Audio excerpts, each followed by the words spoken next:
โอเคนี่อะไรบ้างนะไปมันเอาไปเลยไปเขาทำงานมาเดียวเขาก็เตือนไปงั้นแหละ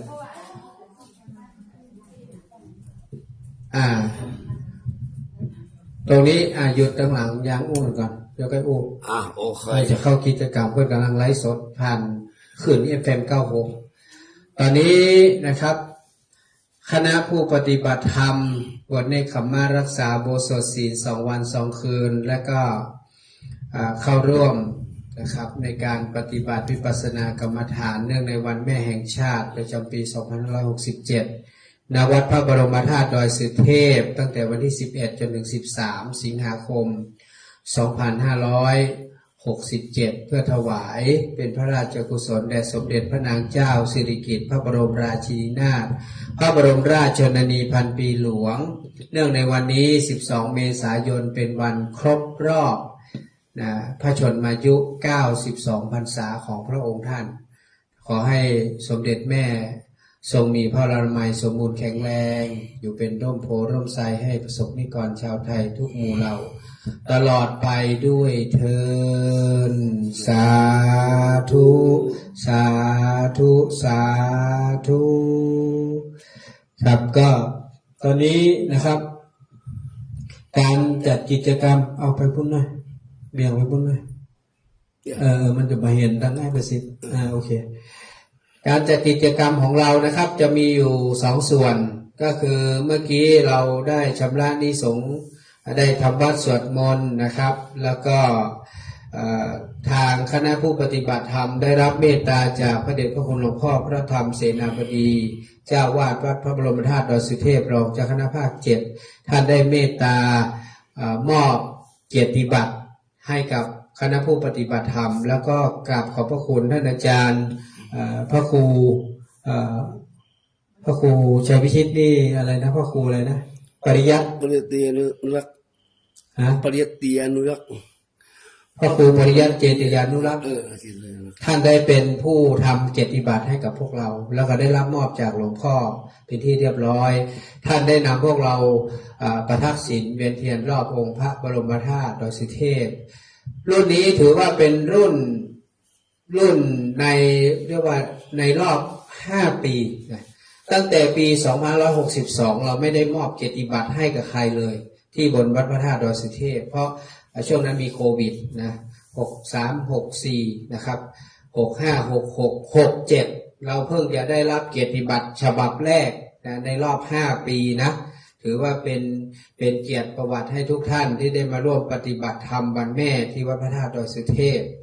ขอให้ท่านทั้งหลายจงภาคภูมิใจแล้ววันนี้พระเดชพระคุณหลวงพ่อยังให้ของขวัญกับแม่ๆทุกคนด้วยนะเป็นผ้า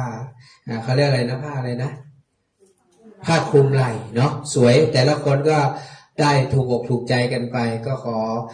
กราบขอบพระคุณในเมตตาของหลวงพ่อนะครับแล้วก็ขอเรียนแจ้งให้กับท่านที่กำลังติดตามรับฟังรายการอยู่ทางคลื่นสถานีวิทยุ FM 96 วัดพระธาตุดอยสุเทพเสียงที่ท่านได้ยินอยู่ในขณะนี้ไม่ใช่เสียงสวดมนต์นะของพระครูเสิร์ชไม่ใช่ตอนนี้เป็นเสียงการถ่ายทอดสด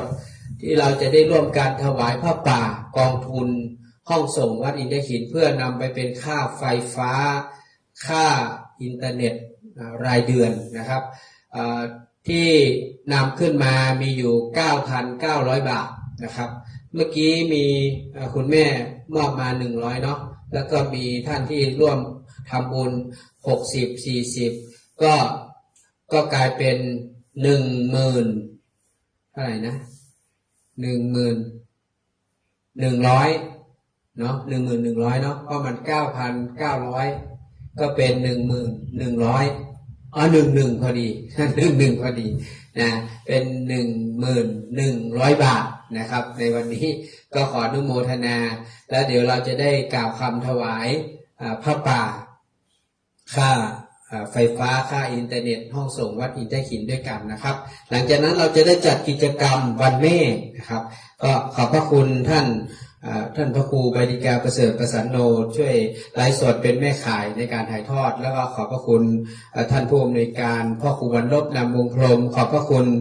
ท่านอาจารย์ประสิทธิ์เจ้าหน้าที่ควบคุมห้องส่งวัดดอยสุเทพและที่ลืมไม่ได้กราบขอบพระคุณเมตตาธรรมของหลวงพ่อพระธรรมเสนาบดีประธานมูลนิธิพระบรมธาตุดอยสุเทพผู้ให้การอุปถัมภ์สถานีวิทยุ FM 96ลำดับต่อจากนี้ไปขอให้ทุกท่านนะครับได้ร่วมกันตั้งนะโม3 จบแล้วเราก็ว่าตามพี่หนานะนะโมตัสสะภะคะวะโตอะระหะโตสัมมาสัมพุทธัสสะนะโมตัสสะภะคะวะโตอะระหะโต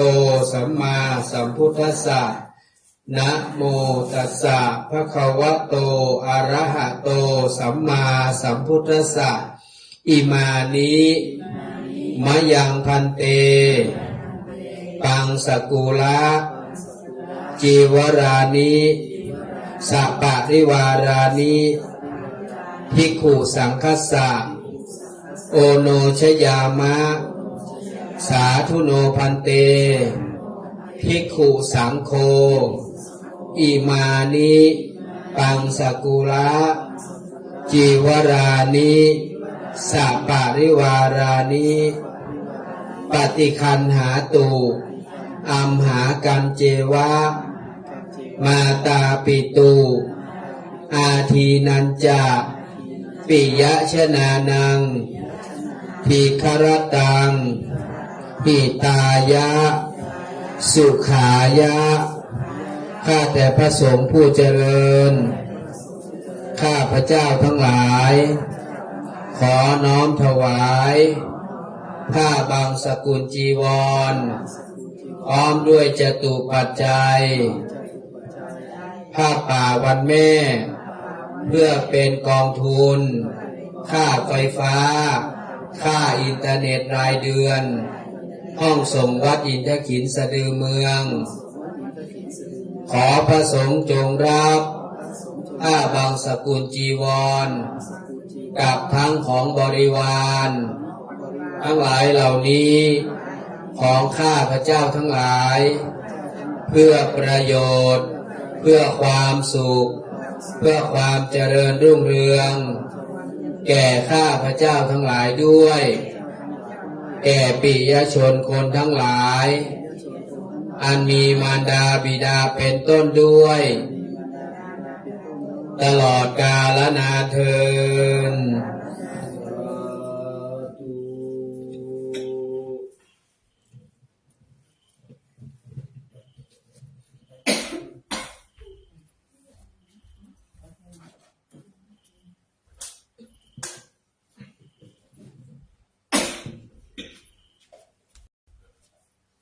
นะโมตัสสะภะคะวะโตอะระหะโตสัมมาสัมพุทธัสสะนะโมตัสสะภะคะวะโตอะระหะโตสัมมาสัมพุทธัสสะนะโมตัสสะภะคะวะโตอะระหะโตสัมมาสัมพุทธัสสะอิมังปังสกุละจีวรกังวัสสามิกังปาปุณติอิมังปังสกุละจีวรังวัสสามิกังปาปุณติอิมังปังสกุละจีวรังวัสสามิกังปาปุณติสาธุสาธุสาธุรับขอหยาดน้ำได้เลยทีนี้ยะถาวาริวาปุราปาริปุเรนติสากลังเอวะเมวะอิโตทินังเปตานังอุปกปปติอิชิตังปริตังตุมังคิปะเมวะสมินสันตุสัพเพปุรินตุสังกปาจันโทปนลโสยถามณีโชติลโสยถาสัพพิติโยวิวัสสันตุสัพพะโรโควินัสสันตุมาเตภวัตวันตรายโยสุขีติกายุโกภวะอภิวาทานะสีลิสนิจังวุฒาปเจนจัตตารโอธรรมวตันติอายุอโนสุขังพลังอโลกยาพลมาลาภาสันตุติปรมังธนังวิสาสาปรมายตินิพพานัง ปะระมังสุขังคิมุมาปรารถนาสิ่งหนึ่งประการใดขอสมความมุ่งมาปรารถนาสิ่งนั้นด้วยเถิดสาธุสาธุสาธุ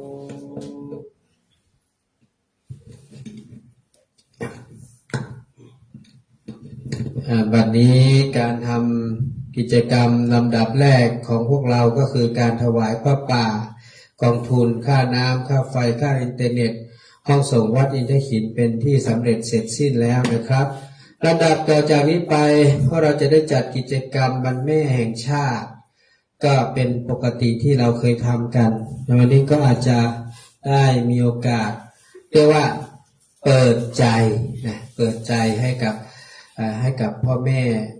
ให้กับแม่ของพวกเราทุกคนด้วยนะครับท่านที่อยู่ที่นี่ก็จะได้ร่วมกิจกรรมไปพร้อมๆกันนะครับตอนนี้เอามือลงได้ตอนนี้ให้ทุกท่านนั่งเอามือวางที่ตักนะเราจะเริ่มกิจกรรม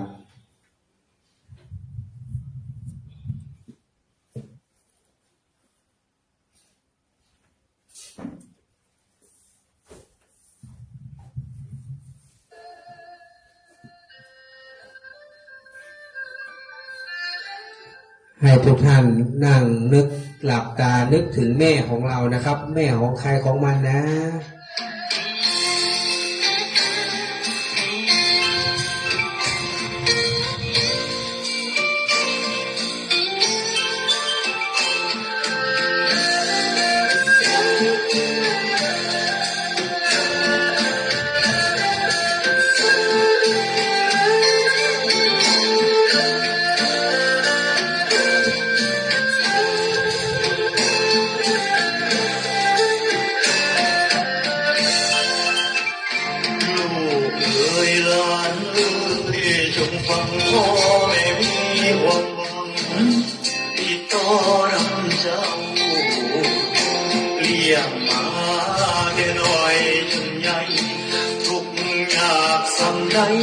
ก็ลองคิดถึงเราคิดแน่บอกว่าสิตอบแทนคุณช่วยเหลือเจือจุนยามจะเล่เกี่ยวเขาทบทวนมึงขับคำเด้อเจ้ากับผู้ที่บ่อนเขาให้เฮานั้นใหญ่มาลูกชายก็เหมือนกันพ่อแม่รักเจ้านั้นแก้มบานไม่ตาสับเผาห้อยต้มผาดีใหญ่มาหอมนี่มันสำได้ละเจ้าว่าอยากให้ยังก็เล่นหาให้บอกเคยขัดใจลูกสำเทวดาอรหันต์ที่ควรบูชายิ่งใหญ่กว่าดินฟ้าหาได้มาเพียบฟ้า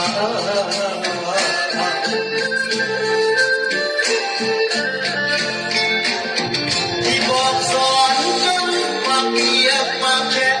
แต่ฟังกันในแม่อย่าสะดือสุดาเพียงอยากให้ลูกเป็นคนดีขอเพียงแค่นี้พ่อแม่ก็ยิ้มชื่นมาอยากเห็นคือเป็นในข่าวพฤติกรรมก้าวร้าวในคนเขาประจานแค่คิดก็ผิดแล้วลูกหลานสำนิยมที่บ้านก็ขึ้นเป็นพันที่ดำคุณพ่อแม่เลี้ยงมานั้นประเมินค่า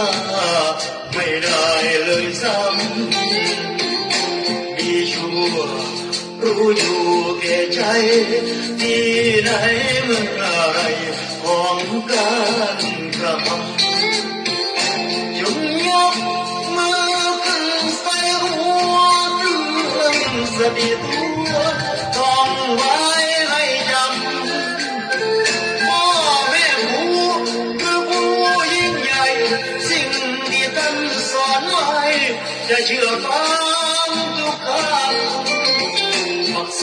สู่ไอ้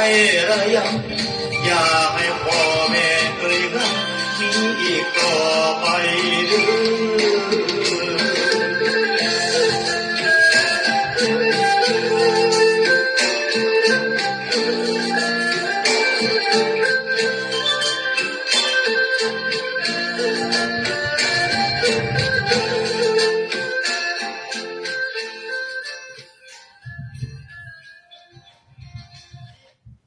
สิ่งที่ท่านได้ฟังจบลงไปเป็นบทเพลงคิดฮอดนะพ่อแม่คิดฮอดแม่บทเพลงก็เป็นตัวที่บ่งบอกให้พวกเราได้รู้นะท่านลองหลับตานึกถึงแม่ของเราโดยเฉพาะยิ่งตอนที่เรายังเป็นเด็กที่เรายังทำอะไรไม่ได้ช่วยอะไรพ่อแม่ก็ไม่ได้เราก็ต้องรบกวนพ่อแม่ในทุกๆเรื่องนะครับแล้วพอดีนี้ท่านก็โตกันขึ้นมาทุกวันนี้แต่ละท่านก็มีครอบครัวแล้วก็มีลูกมีเต้าเราก็ได้เห็นลูกของเราเจริญเติบโตแต่ว่าท่านย้อนกลับไปว่าตอนที่ลูกท่านทั้งหลายยังเล็กๆอยู่ท่านก็ต้องดูแลลูกท่านก็ต้องเหนื่อยท่านก็ต้องทำทุกอย่างนั่นหมายความว่าพ่อแม่เราก็ทำแบบนี้นะทำแบบที่เรากำลังทำแก่ลูกของเรานี่แหละแต่วิธีการเลี้ยงดูอาจจะแตกต่างกันเราอาจจะเอาใจลูกมากกว่าสมัยพ่อแม่เราก็ได้เพราะว่าสมัยนั้นมันลำบากนะการทำมาหากินอยู่ตามท้องไร่ท้องนาอยู่ในป่าในเขาอยู่ตามสวนตามนามันเหนื่อยมันไม่เหมือนปัจจุบันนี้มันอยู่แบบสบายๆนะไม่ได้ลำบากปากกัดตีนถีบเหมือนคนสมัยก่อนฉะนั้นการเป็นอยู่ของพวกเราในวันนี้มันจึงแตกต่างกับคนในยุคสมัยพ่อแม่เราและแตกต่างจากยุคของพวกเรามากเพราะยุคของพวกเราเนี่ยเราอยู่กันแบบสบายๆนะแต่ว่ามันไม่มีเครื่องล่อหลอกเหมือนทุกวันนี้นะแต่ทุกวันนี้เครื่องล่อหลอกมันเยอะมันทำให้จิตใจของคนของลูกหลานเราทุกวันนี้มันตกต่ำนะมันตกต่ำเพราะว่าเขาเรียกอะไรเขาเรียกว่ามันพัฒนาจิตใจไม่ทันกับสิ่งที่มันเกิดขึ้นนะครับฉะนั้นสิ่งที่ผมอยากจะพูดในวันนี้ก็คือวันนี้ผมจะให้โอกาสทุกคนนะครับได้บอกกล่าวผมจะให้แม่ทุกคนเนี่ยได้บอกความรู้สึกของตัวเองผมขอแค่คนละข้อท่านผมให้เวลาท่านคิดนะเดี๋ยวผมจะไปถามท่านว่าความในใจของท่านคำว่า1 ข้อในที่นี้มันมี2 ข้ออยู่ด้วยกัน1 ข้อแรกท่านมีความรู้สึกยังไงกับแม่ของท่านที่ท่านอาจจะมีความรู้สึกเขาเรียกว่ามันมีสิ่งที่ติดอยู่ในใจของเราว่าที่เราติดค้างแม่ของเราเนี่ยหรือเราทำอะไรที่มันไม่ดีกับแม่นะหรือว่ายังมีอะไรที่เรายังไม่ได้ทำให้แม่แต่ว่าตอนนี้แม่เราไม่อยู่แล้วแม่เราไปแล้วอันนี้คือ1นะผมอยากให้ท่านลองคิดดูประการที่2ผมเชื่อว่าท่านที่อยู่ตรงนี้มีลูกทีนี้ผมอยากให้ท่านลองคิดว่าท่านมีความรู้สึกยังไงกับลูกหมายความว่าความรู้สึกที่ท่านค้างอยู่ในใจว่าทำไมลูกมันไม่เป็นอย่างนั้นทำไมลูกมันไม่เป็นอย่างนี้เนี่ยมันเยอะมากแต่ผมขอแค่ข้อเดียวนะเอาความในใจของท่านเลยวันนี้เราเปิดกันเลยเปิดอกคุยกันว่าท่านรู้สึกยังไงกับลูกที่ท่านเลี้ยงมากี่คนก็ช่างบางคนมี2-3 คนบางคนก็มีหลายคนไม่เป็นไรแต่เราขอจะอะไรก็ได้ที่มันเป็นสิ่งที่มันติดค้างอยู่ในใจวันนี้เราถือว่ามาเป็นการระบายความในใจนะครับระบายความในใจอันนี้ผมจะถามก่อนถามท่านตั้งแต่คุณแม่บัวเงินมีอะไรติดค้างกับแม่ไหม มีอยู่นิดนะตั้งแต่เร่งนี้มีเงินมานะไม่มีเงินมาเลี้ยงดูแม่แต่ตั้งแต่เร่งมาเมืองไทยเลยเร่งอยู่มันเลยเร่งนะได้มาอยู่เมืองไทยเกือบ2 ปีทิ้งไม่มากกลับไปดูเร็ว ก็ไปรู้เรื่องเมียอยู่ เป็นครั้งเป็นคราว เมียตายก็ไปรู้เรื่องแล้ว อ๋อแม่ตายแล้ว เจ้า ได้ไปทำศพให้ ก็ทำให้ อ่า ทุกอย่าง อันนี้คือความในใจว่าเราไม่ได้อยู่กับแม่ตลอด แม่แล้ว เพราะเราต้องมาทำมาหากิน ไม่สั่งว่า อืม ไปปีหนึ่ง อืม มันมาเกือบ2 ปี อืม มีมาสบาย ทำให้แม่รอคอย นั่นแหละ อยากเห็นหน้าลูกเพราะเราอยู่คนละประเทศ ก็ตายอย่างนั้นมือ แล้วสิ่งที่เราอยากได้จากลูกเราคืออะไร ก็อยากให้คือเขาดูแลเขาหน่อยค่ะ นะ อยากคือลูกดูแลเมียเลยค่ะ อ๋อ นั่นกัน ดูแลเราหน่อย เจ้า เราเลี้ยงคุณมา เจ้า เราเลี้ยงคุณมา อย่างนั้น ดูแลเราหน่อยนะ อย่างนั้น ตอนที่เราดูแลตัวเองไม่ได้ นั่นค่ะ อยากได้อย่างนี้เนาะ อยากได้อย่างนี้ แม่โมเงินบอกว่าเสียใจตรงที่ว่าต้องออกจากบ้านจากเมืองมา ข้ามน้ำข้ามทะเลมาทำงานเมืองไทย บอกแม่ว่าไปปีเดียวมา2 ปีคนแก่ก็รอคอยลูก สิ่งที่อยากได้จากลูกคือ ขอช่วยดูแลกูหน่อย ตอนที่กูกำลังแก่เฒ่ากูดูแลตัวเองไม่ได้ขอช่วยดูแลกูหน่อย อันนี้ความในใจเนาะคุณแม่ สิ่งที่เราติดค้าแม่มีไหม ไม่มี ไม่มีดูแลแม่ดีที่สุดแล้วมีอะไรจะส่งถึงแม่ได้ไหมมีข้อความจะส่งถึงแม่บนสวรรค์ไหม แม่ยังอยู่ อยากจะมีข้อความส่งถึงแม่ว่าใด รักแม่ที่สุด รักแม่ที่สุด ที่สุดเลย จ้ะ ที่สุด ทุกวันนี้ไม่ได้ดูแลแม่นะ อ่า ให้น้องดู รักให้ ดูแทนแล้วส่งเงินให้แม่ เงินให้แม่ จ้ะ แต่เราไม่ได้ไปดูแลแม่ จ้ะ และสิ่งที่อยากได้จากลูกคืออะไร ขอให้ลูกเป็นคนดี เป็นคนดี แล้วดูแลแม่ก็พอ ดูแลแม่ จ้ะ แม่ก็ยังอยู่ เราไม่ได้ดูแล แต่เราให้เงิน ให้น้องช่วยดูแลแทนเรา แต่สิ่งที่อยากได้จากลูกคือ อยากให้ลูกดูแลเราเนาะเหมือนที่เราดูแลแม่เนาะแล้วถ้าเกิดลูกบอกว่าไม่มีเวลาดูแต่ให้เงิน โอเคไหม โอเค โอเคนะลูกจำไว้ คุณประสิทธิ์ ผมมีอย่างนะครับ แม่ แม่เสียแล้ว แม่เรามีอะไรติดค้างแม่ไหม มามีครับผม ไม่มี เพราะว่าดูแล ส่ บ้าน งสารไปถึงแม่ว่าไง ขอคงจะให้แม่ไปสู่ที่ดีครับคือภพภูมิที่ดีครับ บุญที่เราทำวันนี้ ครับผมขออุทิศให้แม่หมดครับครับ แล้ว ผม กับลูกว่าไง ครับลูกขอให้แกเป็นคนดีอย่างเดียว เป็นคนดีอย่างเดียว ครับผมดีของสังคม ไม่ทำให้ใครเดือดร้อน ครับผมแค่นี้ครับครับพอใจครับ พี่กุลนิพา ก็คือแม่เนี่ยเสียไปเป็น20 ปีแล้วนะเจ้า ที่ค้างคาใจอยู่ก็คือตอนนั้นน่ะมาได้ดูเลยแม่อย่างเต็มที่เพราะว่าเราก็ต้องไปทำมาหากินต่างถิ่นต่างแดน มันเหมือนกับไปหาเปิ้ลนั่นเตื้อแต่ทุกวันนี้ก็ปฏิบัติธรรมกับยกผลบุญให้เปิ้ลอันนี้ก็ภูมิใจในตัวเองอยู่เจ้าเปิ้ลก็คงฮับหูเนาะถึงแม้ว่าตอนเป็นคนเขาไม่ได้เลี้ยงเปิ้ลเพราะว่าเหตุผลเขาก็มีลูกแม่ก็หลายต่างคนต่างเกาะดิ้นรนกันเนาะ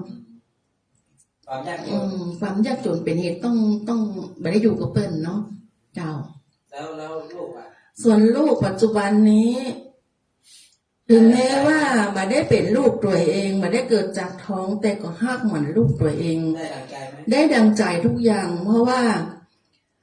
คืออย่างใดบะมีความหวังอย่างแต่เขาก็ทำหน้าที่แม่ดีที่สุดทั้งทางโลกและทางธรรมเพื่อสติเพื่อปัญญา แต่ก็ไม่ได้คาดหวังอย่างว่าจะต้องมาตอบแทน เพราะโลกปัจจุบันเนี่ยขออย่างเดียวของเขาเลี้ยงตัวเขาได้ แล้วก็เป็นคนดีสังคม แล้วก็เป็นลูกที่ดีของพ่อและแม่เอกก็พอใจแล้วเจ้า คุณแม่มาริตาว่าไง แม่อลิตาก็จะมีสิ่งติดค้างแม่อยู่ว่าตอนที่แม่ใกล้จะเสีย แล้วก็เปิดขยากินอะไรอย่างก็จิ้นส้มคั่วใส่ไข่เนาะแล้วเขาก็เปิ้นเป็นไตแล้วทีนี้เขาก็มาอยากให้เปิ้นกินเขาคิดมาถึงว่ามันพูดเปิ้นจะเสียแล้วมันติดมาจนทุกวันนี้แต่เจ้ายังคิดอยู่ว่า อยากจะซื้อจิ้นส้มขั้วจะใครจะสั่งไหนหนาเนี่ยกลางไม่เนาะเพราะตามทุกครั้งนี่จะตามแบบ อันนี้เฉพาะเลย แต่อย่างอื่นก็ปะปนไปอะแต่ตัวนี้คือตัวหลัก แต่ว่ามันอยู่ในใจขับใจแบบบ่มีว่าลืมอ่ะ ถ้าวันนั้นเราได้ฮื้อเพื่อกิน โอ้ค มัน ง แล้ว จะ ใจ คงต้องแล้วใจแล้วมันต้องมาฝังใจจนทุกวันนี้ ความ เนี่ย รู้สึกผิด ผิด แล้วสิ่งที่อยากจะได้จากลูกคืออะไร ก็ ใกล้หน่อยไหมใกล้หน่อย ก็มาได้หวังอย่างจากลูกของเขาเป็นคนดี แล้วก็ความคิดก็เหมือนน้องเปิ้ลพ่อเอามาเลี้ยงเนาะ แต่เปิ้ลก็เป็นคนดี เป็นคนดีเป็นแบบเฮามาได้ตุกใจกับเขา เป็นอ่อนที่ดี ดีมาก ดีมากภูมิใจในตัวเขา แม่ลำบาก ไม่ คือทุกอย่างนี่แบบดีมาก ได้ดังใจ ได้ดังใจหมดเลยอ่ะก็โอเค แต่ว่าตัวเฮาเนี่ยเกิดตีครั้งที่แม่ก็คือแค่นี้เอง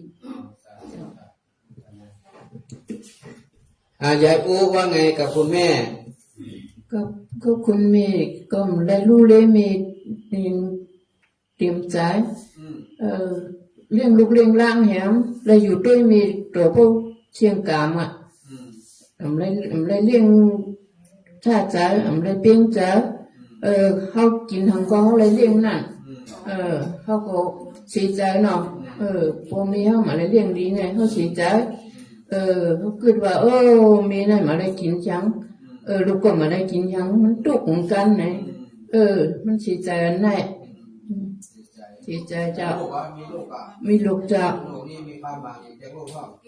มีการหวังให้ลูกเลี้ยงมีต่อชีวิตต่อเขาเสียงชีวิตมีดีเลยชีวิต ตอน อย่า ดูแลหน่อย ช่วยขอให้ช่วยดูแลหน่อยอย่าให้ได้ทุกข์อย่าให้ได้ยากมีอย่าให้ได้ว่าให้ได้กินทุกอย่างตัวเดียวได้กินทุกอย่างมีอย่างได้กินเขาเลี้ยงหมดต่อให้ชีวิตมามีชีวิตนั่นอย่าให้เขาได้รู้เลยเอาลงทุกลงอยากตอนยังคนนี่เนาะ เจ้าเจ้าขอบคุณเจ้าย ายเท่ามาก สาธุเจ้าพอได้รู้เลยแม่ในลูกตายกับที่มือเจ้าทุกไร14-15พุ่นรู้เลยน้องอย่างเหลียวมีอย่างปอกหรือหาเรื่องเหแม่ทำอะไรอยู่เฮือนเหหาเรื่องน้องเรื่องนุ่งเหปุ้น้องให้ก็เจ้าก็ให้จ้อมแม่ในทีจิมมือเขาเรียกเขาเหลียงมีน้อง5 คนจ้ะบางคนตึกเลยช่องขบอ่ะที่กินนมแมวตอนไหนปุ้น้องให้ก็ให้จ้อมแต่ใครเห็นว่าดังคืนเอาน้องเนี่ยนะพร้อมหาเลี้ยงหวังปอกผมได้อยู่เพื่อนทุกข้าเต็มเด็กเก่าเจ้าสาธุทั้งหลายข้าเจ้าลูกนี้3 คนลูกก็รู้เลยเจ้านะอยู่เจ้ามาอยู่คนเดียวเขาเฮ็ดผู้รับเหมาลูกน้องเขานำน่ะเจ้าใครอยู่ด้วย ไม่เอาหาว่า หากันมาหาล่ะเจ้าคือเจ้า เข้าเพื่อน้ำอยู่ เจ้าเขาก็มาคือนำก็มาคือเงินก็มาคือเจ้าผู้หญิง2 คนผู้ชายคนเจ้า 3เนาะ เจ้าเรียวเจ้า ใกล้ๆหน่อยแม่ว่าได้ คือแม่เสียไปตั้งแต่อายุ4 ขวบก็เลยบอกว่าความผูกพันสักเท่าใดเนาะแต่ก็เชื่อว่าแม่ได้ไปสู่ภพภูมิที่ดีแล้วเนาะแล้วก็ภูมิใจว่าแม่ให้เกิดมาพบพระพุทธศาสนาขององค์สมเด็จสัมมาสัมพุทธเจ้าแล้วก็มาพบพระมหากษัตริย์ของประเทศไทยเอาทุกพระองค์คือดีแล้วเนาะภูมิใจแล้วละค่ะกับลูกมี2 คนเนาะเขาก็ทำหน้าที่ของลูกต่อแม่ดีที่สุดแล้วค่ะมันมีปัญหาอย่างค่ะ แม่ใกล้ แม่ของแม่ก็เสียไปได้แม่ของแม่ก็เสียไปได้8-9 ปีละได้ดูแลเปิ้นเจ้าแต่เจ้า จนเปิ้นหมดลมที่แม่อยากให้เปิ้นอยู่ตัวจนถึงอายุ8-90ปีอะจ้ะแต่เปิ้นก็อยู่กันถึงเนาะก็ป่วยเปิ้นก็บ่ป่วยนะแต่เปิ้นติดเตียงเปิ้นล้มแล้วติดเตียงได้2 เดือนอยากหาใจเจ้าจนเปิ้นตายเลยจนเฮาได้หามใจเปิ้นตัวค่ะเจ้าก็เลยว่าอีหยังแม่เฮาไปอยู่เมินอยากให้เพิ่นอยู่ตัวหนึ่งอายุ80-90อ่ะตอนนั้นเพิ่นอายุ70ปลายนะแม่ค่ะลูกแม่มี2 คนแล้วก็ได้เปิ้นเขาอยู่ห้องแต่เฮาจะไปหวังกับเขาก็บ่ได้เนาะเพราะว่าเขาต้องมีภาระเลี้ยงลูกของแอมเนี่ยต้องส่งลูกเนี่ยเขาก็ต้องหวังกับเขาละฮะใจเขาก็คือพ่อเจ้านะเจ้าแม่ก็มามีแล้วเจ้าแม่ตายไปได้6 ปีแล้วแต่นี้ก็บุญกุศลที่ลูกได้ทำวันนี้แม่ก็ขอย้อนไปหาแม่ไปสู่ภพที่ดีลูกคิดถึงรู้สึกตลอดเวลาแล้วก็ฮักแม่ขนาดเลยเนอะลองลูกลองเต้าสบายใจเจ้าเป็นดีเจ้าเจ้าให้เขาดีเจ้าขอบคุณเจ้าเจ้าแม่ของเจ้าก็เสียเมื่ออายุ44แล้วเจ้าตอนนั้นเฮาก็เอาไปต้นๆเนาะ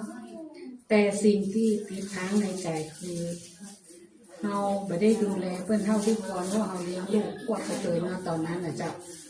แต่เฮาก็รู้สึกผิดตอนที่เป็นวัยรุ่นเจ้าเคยหลงผิดอยู่อยากจะขออโหสิกรรมถ้าสื่อสารไปถึงเพื่อนได้จะติดค้างข้อเดียวเคยดื้อใช่ค่ะ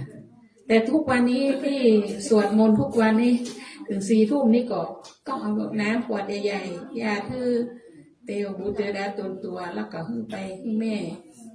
พ่อและญาติเลี้ยงกันไปจะเขียนใส่กระดาษแล้วอ่านนั่นเลยจะ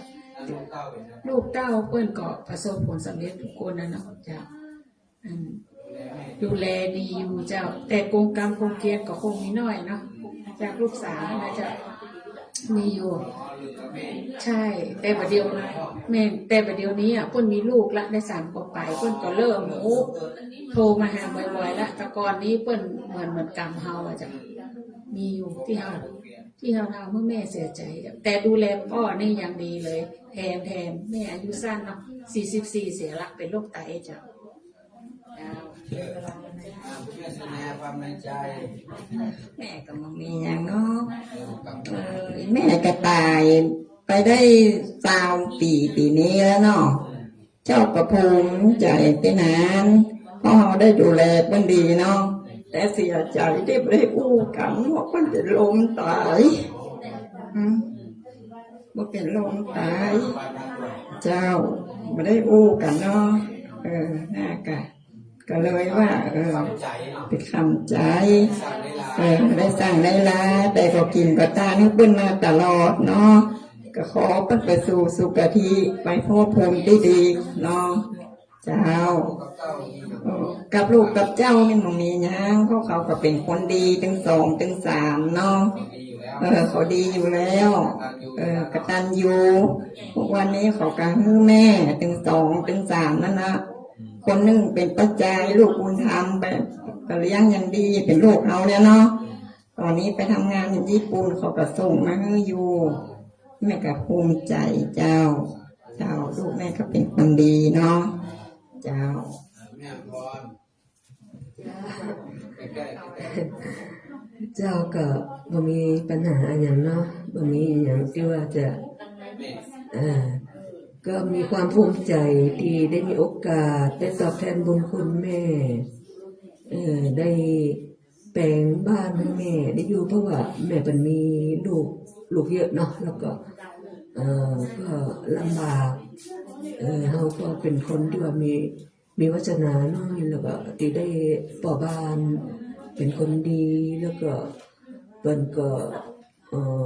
บ่มีอย่างที่ว่าจะมาเนี่ยเราเสียใจเราจะ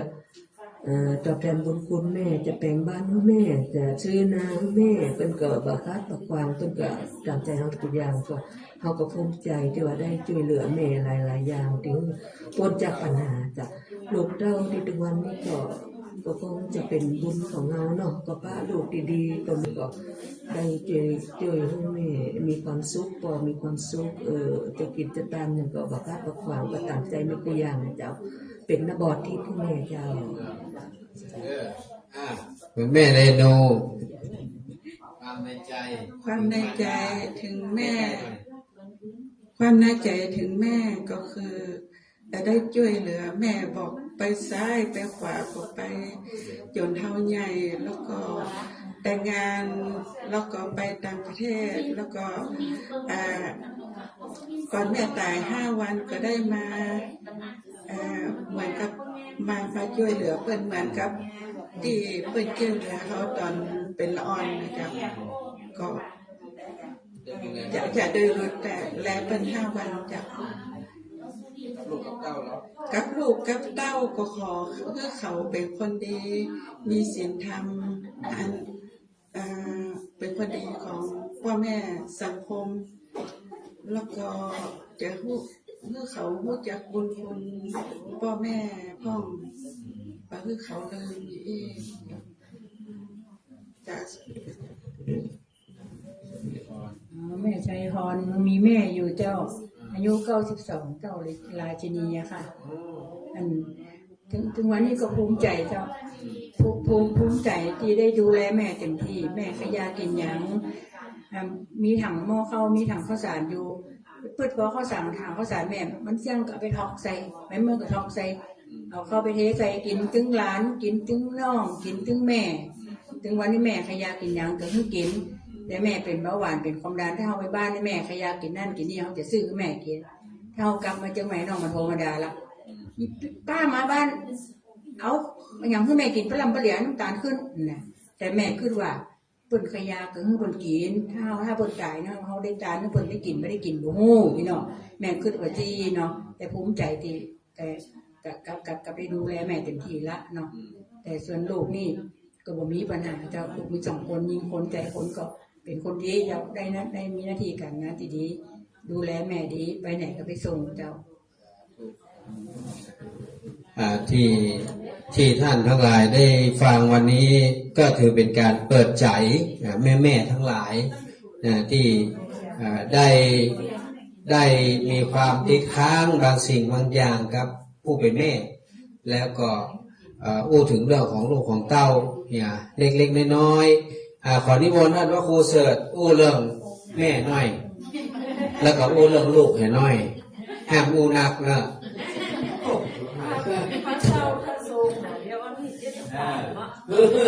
มันมีโศกนี่อย่างอู้ถึงแม่เขาเนาะอู้ตะกอนนะตอนเป็นละอ่อนนะเขาได้กันลึกเหมือนละนะอันกินเหล้ามองก่อนไม่ว่าแม่เขาจะไม่ใช่อันทำไมวันเดียวละตะกอนลึกนะเขาเนี่ยนะเนี่ยกับแม่นะกินเหล้าอู้ถึงไปมองสาวเนาะไปมองสาวแล้วมองสาวจะไปหาปุติที่แม่เปิ่นไปกับหัวมันเดินทางไกลรัดแพะอันนี้ไปเป็น4-5 กิโลว่ะตะไกลเปลือกก็มองสาวก่อนเนาะเพราะนั้นไปกรุงเทพมาแล้วก็ไปกรุงเทพอยู่ที่เลยคนเดียวหักนะขอไปมันจะไปมันคนอื่นถ้าไอ้ผมม้าหนาวันพูกถ้าไอ้ม้านะนอกจากมันคนอื่นเนี่ยเอาไปมันจะแต่ว่ามันจะจุกกับมันเอาแต่เนี่ยเอามันทับคนอื่นแต่เอาก็เสียใจไงเสียใจกินเหล้าเมากินจากจำเป็นว่าแม่ไม่จะไปยากพี่ผมฟังก็เลยเสียใจขนาดแม่นะก่อนนะแม่มาเสียแม่มาเสียตอนมันก็ไปเอาเมียอยู่กับเมียแล้วได้มาดูแลแม่ก่อนก็ได้ดูแลต่อไหนก็ดูแลนักนะแต่ก็ส่งอย่างก็ส่งสตังค์ของสตังค์กับมีตอนนั้นเนาะเนี่ยการก็เก็บเมียงกระจ้าถ้าปุ่นสบายเอากับไปมาแต่ไม่รู้ว่าติดร้อยจะได้นะอยู่กับเมียว่า คนที่เขาต้องตายผู้ตายก็มาดูแลเพิ่นก็มาเสียศพเพิ่นเขากับลูกกับเต้าแล้ว กับลูกกับเต้ากับเดี๋ยวนี้ลูกอะเอาว่าอย่างเขาอยู่ว่ามันอยู่กรุงเทพผมเลยมันเลยเขากันเขาเป็นเจ้ามันก็หมดห้องเนาะเดี๋ยวนี้ก็แต่งงานค่ะจะไปก็ดีละมีหลาน3 คนเดี๋ยวนี้แม่บ้านก็เสียไปละ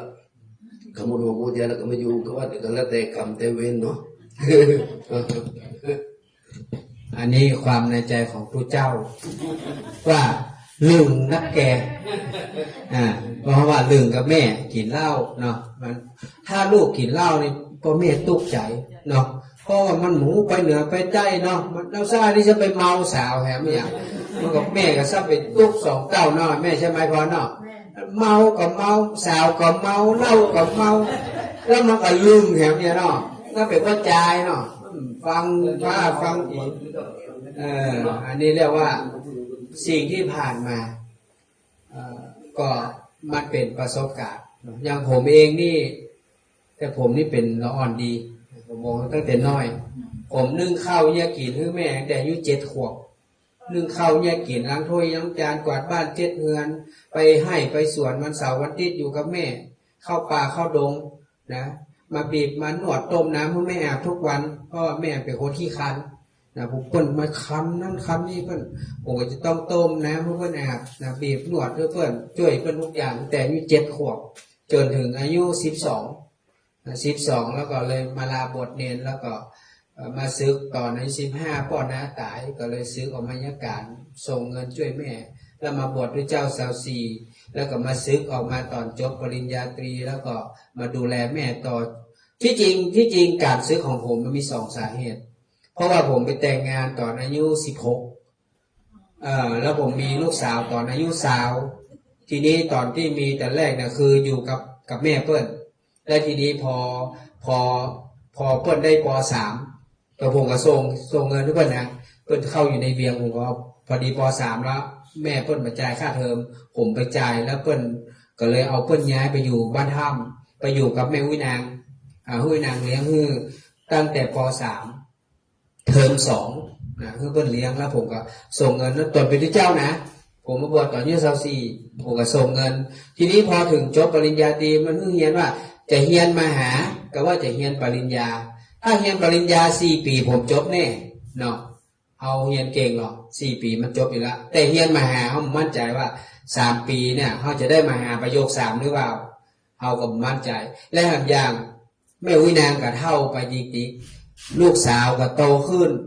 อันนี้คือเหตุผลว่าบางคนว่าพี่นานจะซื้อที่อย่างลูกสาวผมจบป.6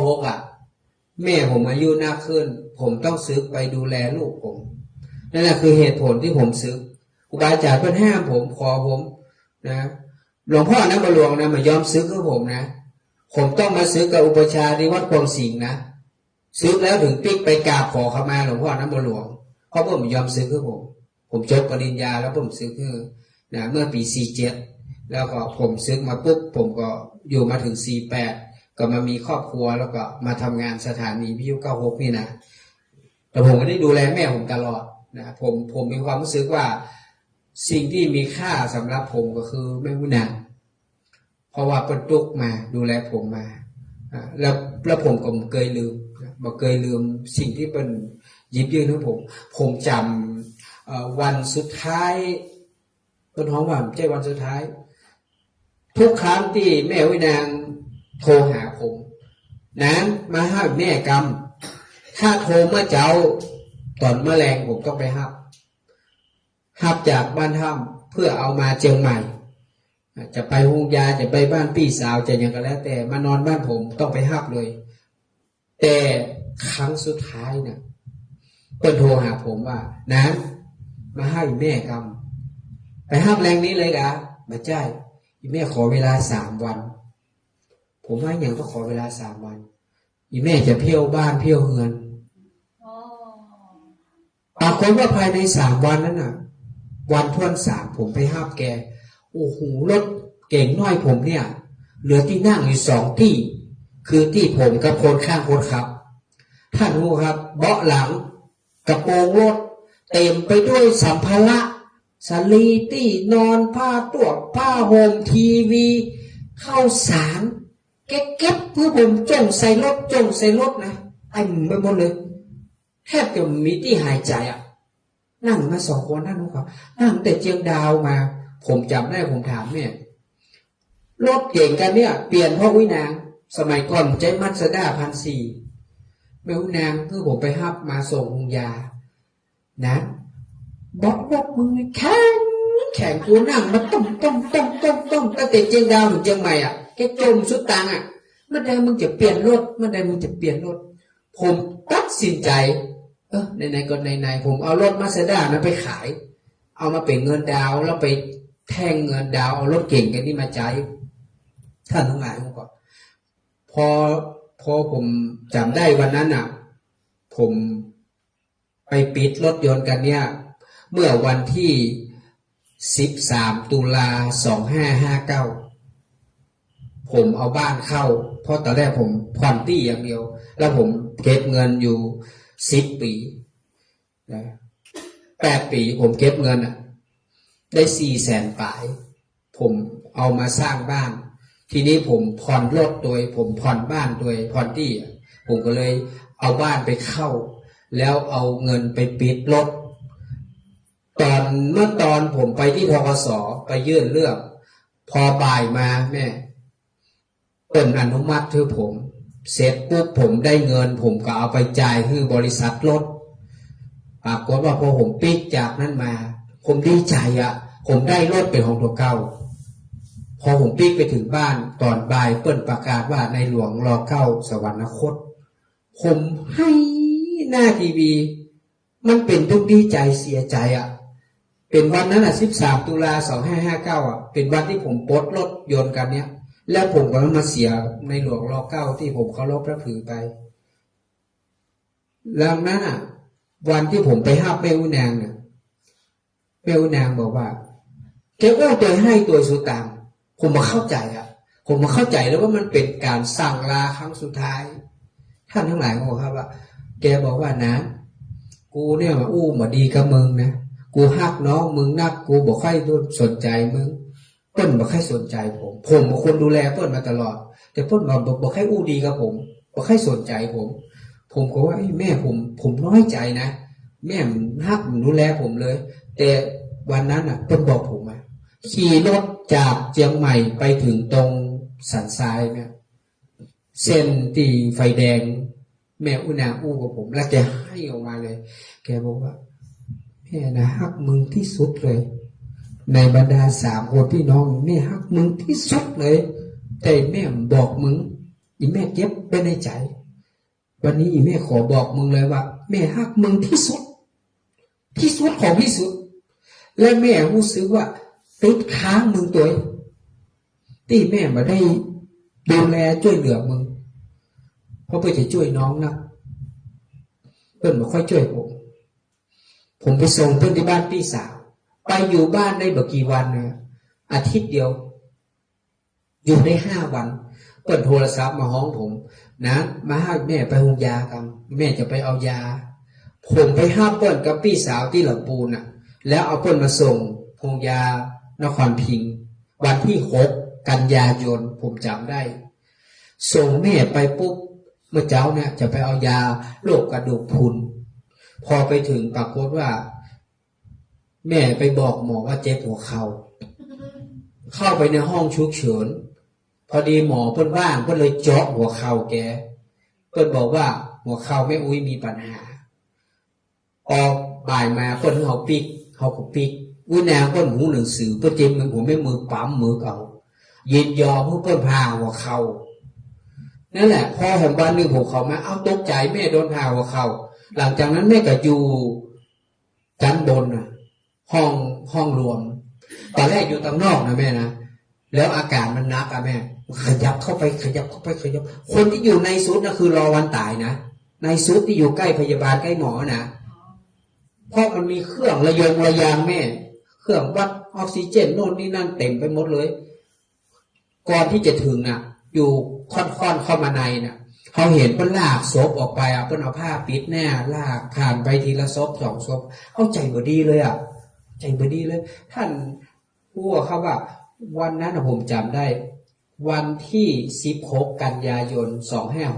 2560ผมจำได้ดีเลยวันนั้นเนี่ยผมมาเยี่ยมแม่6 โมงแมลงก็จะให้เขาเมื่อเยี่ยมคือปิดผมเตียวออกมานะแม่พอตัวผมสูงต่างเลยส่งผมจนถึงประตูอ่ะพวกทีแกมพอในก้นผมนะแกพอจนโอ้ผมก็ใจว่าค่อยดีแล้วเพราะว่าอาการแกหนักแล้วผมปิกมาบ้านขี่รถมาถึงบ้านผมมานั่งกินข้าวปลาทูทอดอ่ะผมฟังกินข้าวนะน้ำผมได้อาบไปถึงบ้าน7 โมงผมแกะปลาทูมากินผมหิวข้าวกินปลาทูได้เกินตัวท่านทั้งหลายครับพยาบาลโทรมาหาผมอ่ะอันนี้เป็นลูกของแม่นางคำปันหรือเปล่าบอกครับแม่ไม่ไหวแล้วว่ะสวะเลยอ่ะบ่ได้เก็บถ้วยเก็บจานเหี้ยตรงนั้นอ่ะฟังพระราชพระเลศขึ้นรถขับจากบ้านมาที่หงยาปักเนี่ยโทรหาปี่หาน้องเจียงดาวละปูนผมไปอยู่กับแม่ตั้งแต่2 ทุ่มเกินแม่บอกว่าถามพี่สาวว่ากระเป๋าตังค์กูมีไหนพี่สาวบอกก็อยู่เนี่ยมึงเอามานี่เอามาฮื้อหนานมันถ้ากูเป็นอย่างไปจะฮื้อมันจัดงานศพเพื่อกูเปิ้นกู้ออกมาคนเดียวเปิ้นไอ้เฮาก็ใจบ่ค่อยดีเนาะทีนี้เฮาก็พยายามดูแลเปิ้นมีก็ให้กันทั้งว่าไปก็ไผให้ไปอยู่ไกลๆเฮาก็ไปดูแลเพิ่นตั้งแต่2 ทุ่ม3 ทุ่ม4 ทุ่ม5 ทุ่มเช้าอ่ะแม่บ่ไหวแล้วก็เลยให้เปิ้นว่าเอาคือหลานสาวเอาโทรศัพท์ป่อมันเสียบเสียงสวดมนต์เพราะวินางเปิ้นสวดเป็นมาจ้างเปิ้นหูหนังสือเอาชินบัญชรเอาอย่างเสียบหูเปิ้นแล้วบอกว่าแม่คือแม่ฟังเสียงสวดมนต์นี่เนอะแม่ไม่ต้องไปฝืนเพื่อฟังไปแล้วคือหลานบอกแม่อุ้ยว่าพุทโธพุทโธพุทโธผมอยู่ปลายตีนมั้ยนะผมสวดอิติปิโสผมจะพยายามสวดเพื่อเกินอายุ76ท่านทั้งหลายบอกเป็นเรื่องที่แปลกมากพอผมสวดไปได้77 จบแม่ตายเลยไม่ตายตอนนั้นน่ะผมสวดเกินอายุไป1 บทเพิ่งตายเลย5 ทุ่มเช้าแม่หยุดหายใจไปเลยนั่นคือสิ่งที่ผมได้ดูแลเพิ่นแล้วจัดงานศพเพื่อเพิ่นบอกว่าติดเชื้อในกระแสเลือดอยู่โรงพยาบาล10 วันแม่เข้าวันที่6ตายวันที่16แม่เพิ่นพาตอนแรกเขาถามหมอจิกันไปจิกันมาหมอใหม่ก็มีหมอเก่าก็มีจิไปจิมาเขาก็ไม่รู้จะไปทำสรุปสุดท้ายบอกว่าติดเชื้อในกระแสเลือดเติมเกล็ดเลือดเติมโน่นเติมนี่แล้วมาไหวก็เลยต้องใช่ครับตอนต้นทับมันได้ถอนเขี้ยวอย่างพวกมันมีครับเปิ้ลเคยฉีดไขข้อครับเปิ้ลเลยมาเจ็บเข่าแล้วนั้นมันก็เจ็บเข่าเปิ้ลก็นึกว่าที่จริงไขข้อมันแห้งไปได้แล้วเปิ้ลไปฮื้อเจาะกลายเป็นว่าเปิ้ลอักเสบหัวเข่าอักเสบอย่างแล้วก็เลยพามันมีเพราะวินางเขี้ยวมันมีแม่วินางมันมีเขี้ยวอยู่2 ซี่ตกรถครับแม่ตกรถเหลือเขี้ยว2 ซี่มันมีครับแม่มันมีครับวินางนี้เป็นคนแข็งแรงมันมีครับเปิ้ลเสียเฮาก็จำได้ว่าต่างจากเปิ้ลเสียมาผมก็เป็นคนจัดงานศพเพื่อนแล้วแม่วินางนี่เป็นคนที่ตุ๊กที่สุดในหมู่บ้านถ้ำนะแปะสลีที่นอนนะแปะพระตรวจพระห่มนะแล้วพอวันที่แกตายจัดงานอย่างเกษตรถีเพราะอย่างเพราะผมมาทำงานที่สถานีเข้าหกคือผมมาได้เงินได้อย่างมากมายนะแต่ผมได้ใจครูบาอาจารย์หลวงพ่อเจ้าคุณเอาไปถึงบ้านถ้ำบุญนะ ไปศพแม่ผมหลวงพ่อเจ้าคุณแสวงก็ไป พระครูทั้งหลายไปหมดเอาไปหอมพระเจ้าพระครูพระครูวิบุตรไปหมดพระครูพวกพระครูอย่าก็ไปกันหมดไปหอมแฟนรายการไปออกเงินพี่พรเขาไปทำดอกไม้ไปจัดนั่นล่องจัดลงหมดสังฆทงฆทานพระตรงพระไตรวันที่แม่วินังเผาสังฆทานเป็นพระไตรหมดเลยเนี่ยเป็นพระไตรหมดเลยจักผ้านี่เป็นพระไตรมุกี่รอบเอาพระครูไก่เอาเนนเอาอย่างไปลากศพพระครูไก่เป็นศพที่ใหญ่มีคนไปร่วมงาน300 คนอ่ะไปร่วมงานลากศพแม่วินังกลายเป็นเรื่องใหญ่โตดังไปทั้งบ้านถ้ำเลยเพราะผมมาทำงานขึ้น96นั่นคือแล้วช่วงนั้นผมก็กำลังดังด้วยช่วงนั้นกำลังเนื้อหอมแฟนรายการก็นอกช่วงนั้นพากันไปแฟนรายการใหม่แฟนรายการเก่าครูบาอาจารย์เนาะไปกันเมารถเมาลาไปกันอันนั้นคือสิ่งที่ผมแต่วันที่แม่วินางตายผมไม่ได้บอกใครเลยนะพอดีพี่เจ้าเพิ่นเอาไปอู้วิทยุผมไม่ได้บอกใครสักคนเลยผมไปจัดงานศพให้แม่อยู่เชียงดาวปุ่นแต่ว่าเพิ่นไปบอกว่าแม่ของพี่หนานพุทธิชาติพี่หนานบุญช่วยตายเนอตั้งศพอยู่บ้านท่ามเชียงดาวเพิ่นก็เลยป้ากันเมารถเมาลาไปตัวหาไปร่วมบุญนั่นคือสิ่งที่ผมได้ทำให้แม่เป็นครั้งสุดท้ายแล้วก็แต่ว่าสิ่งที่พูดถึงความในใจถึงเรื่องลูกเรื่องเต้าผมมีลูกติดเนาะลูกติดจากภรรยา1 คนลูกติดผม1 คนเป็นแม่หญิงตึงกู้คนโตก็มีครอบครัวมีลูกละคนน้อยก็เพิ่งจบผู้ช่วยพยาบาลอันนี้ก็คงเห็นน้อยก็คงจะมีแฟนมีครอบครัวเฮาบอกคอยังนะครับขอแค่เขาดูแลต่อเก่าไอ้ตัวเฮาก็อยู่ได้อยู่เนาะเอาก็ใช้หนี้ใช้สินกินอยู่ไปนะครับอันนี้ก็เป็นพูดถึงความในใจของผมว่าสิ่งที่อยากฝากถึงทุกท่านว่าตอนเมื่อแม่ยังอยู่ขอช่วยกันดูแลให้ดีเนาะถ้าแม่มาอยู่แล้วนะเฮาก็บ่ฮู้จะไปซ้อหาแม่ที่ไหนเนาะตอนนี้แม้ว่าหมู่เฮาจะถือศีล8นะครับแต่ผมอยากให้เฮาร้องเพลงค่าน้ำนมโดยกันเนาะเป็นการเป็นเพราะว่าอย่างเป็นการปิดท้ายนะการจัดกิจกรรมเนาะเดี๋ยวผมจะเปิดนี้แล้วเฮาก็ร้องไปด้วยกันเด้อพระครูเสิร์ชบ่ต้องร้องเด้อเธอฟังอย่างเดียวนะเป็นค่าน้ำนม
ทุกท่านประนมมือเนอะแล้วก็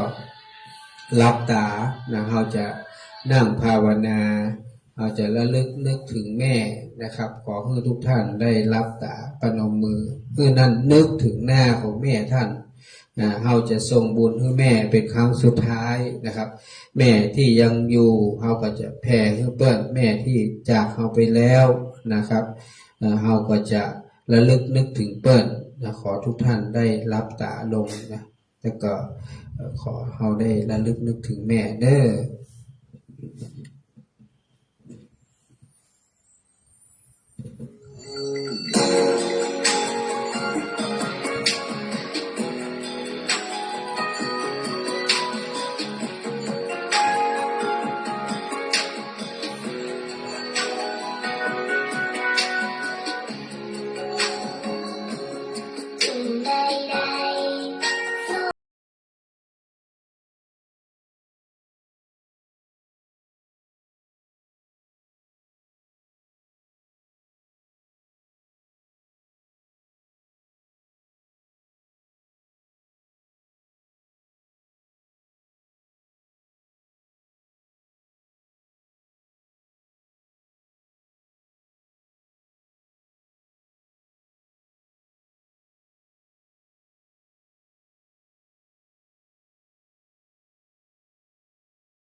ทุกท่านพนมมือเด้อ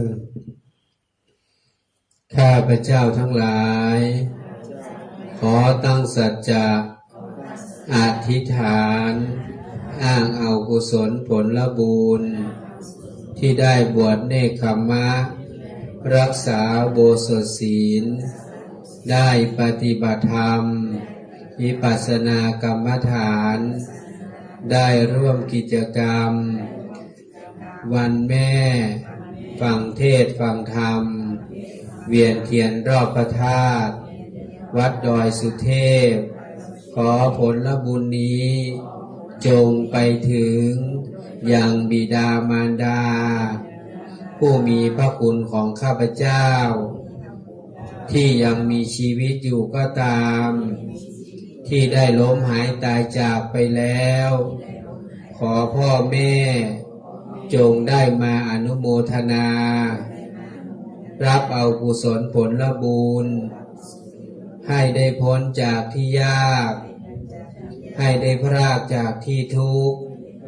ให้ได้ถึงที่สุขสู่สวงสวรรค์ชั้นฟ้ามีนิพพานเป็นที่สุดเป็นเหมือนกันทุกท่านด้วยเถิดแม้นได้รับแล้วจงอำนวยอวยพรคุ้มครองรักษาลูกๆทุกคนให้อยู่เย็นเป็นสุขอายุมั่นขวัญยืนปราศจากโรคาพยาภัยเจริญก้าวหน้าในกิจการในงานทั้งหลายที่เป็นสัมมาอาชีพขอให้เป็นที่รักขอให้เป็นที่พอใจของมนุษย์อมนุษย์เทวบุตรเทวดาตลอดไปด้วยเถิดสาธุสาธุสาธุอิตังตานากรรมังนิพพานาปัสโยโหนตุโนนิจังอิตังศีลกรรมังนาปัจจโยโหนตุโน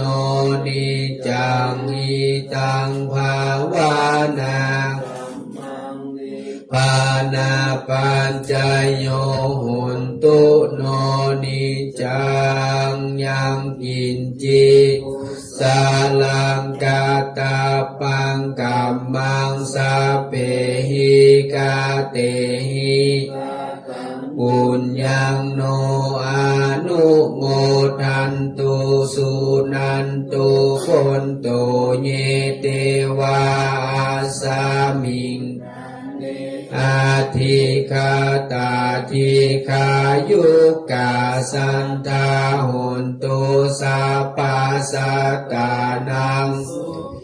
อาตานังปาริหารันตุมาตาปิตาสุขิตาโหนตุตุขาปามุนจันตุ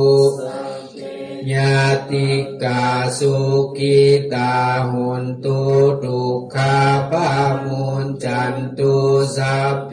อาญาติกาตาโหนตุทุกขาปามุนจันตุสัพเพปิสาสัพเพยัคฆาเปเปตาสุขิตาโหนตุข้าพามุนจันตุอาหุนตุตุข้าพามุนจันตุสัพเพเตวาตาหุนตุตุข้าพามุนจันตุสัพเพอาจาริโยปัจจายาตาหุนตุตุขาปามุนจันตุสัพพะสัมปตินังสามิชันตุโววันตามิพุทธังสัพพังเมโทสังฆามาคาเมวันตามิธัมมังสัพพังเมโทสังฆามาคาเมปันเตวันทามิสัพพังเมโทสังฆามาคาเมปันเต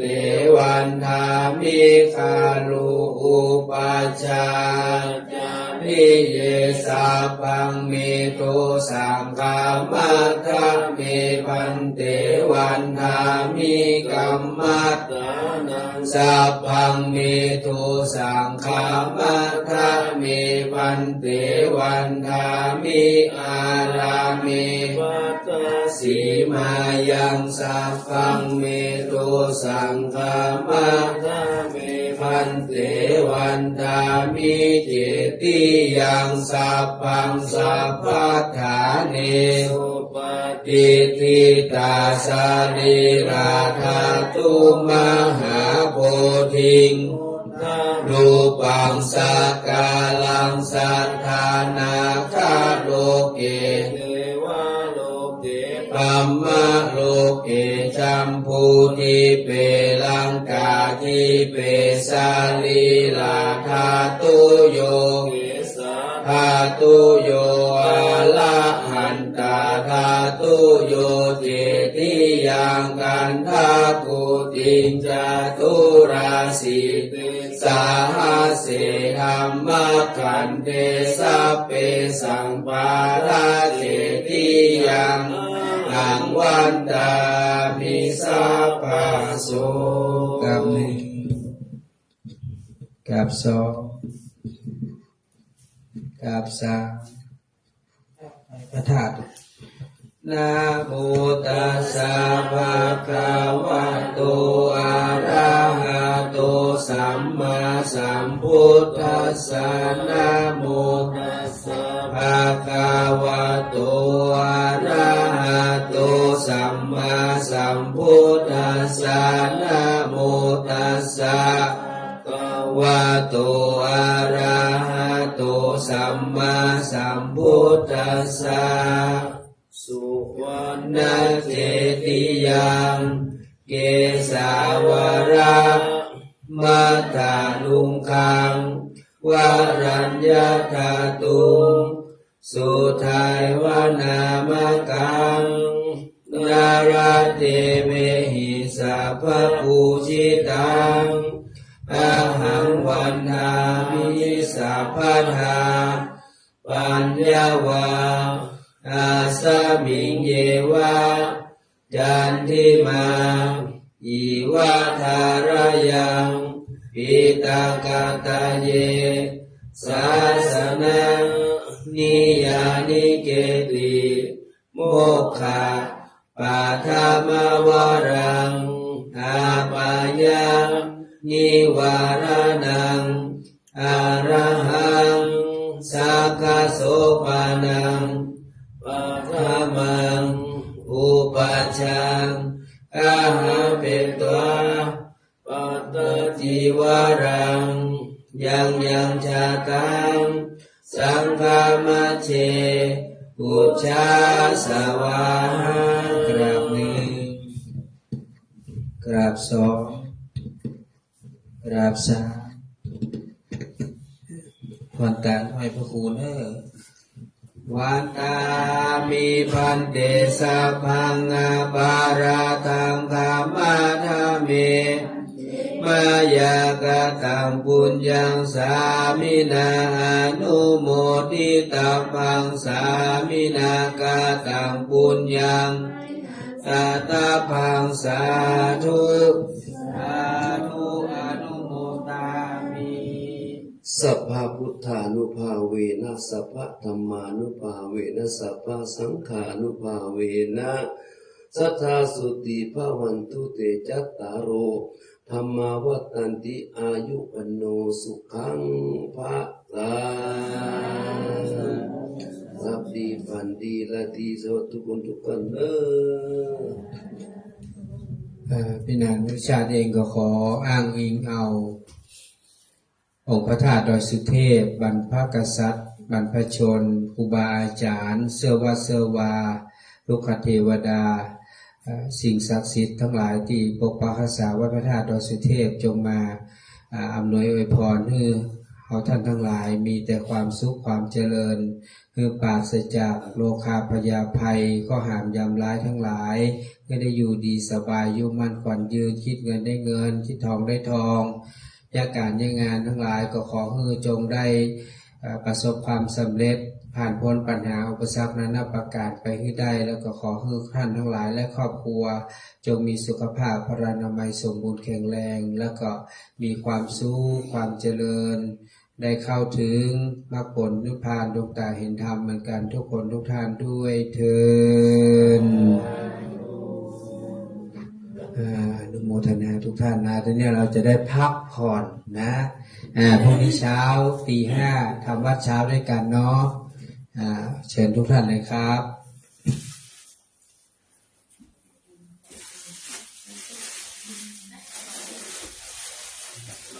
นโมตัสสะทุกท่านเด้อ